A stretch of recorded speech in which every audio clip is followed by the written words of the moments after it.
guys, magluluto ang aking apo. Yan. Lagay ko na yung bawang. Pagpapaturo daw siya. Lagay ko na yung bawang. Yan. Papakita mo yung ano.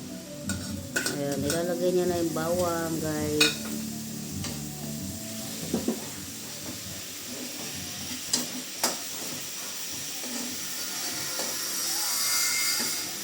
Magsasalita ka din. Ay!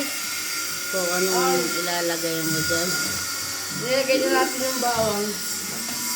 Ayan. Siyempre, hahalo-haluin para di matunog. Kasi hindi yung gusto kumain ng sunog. Lakasan mo apoy ng konti.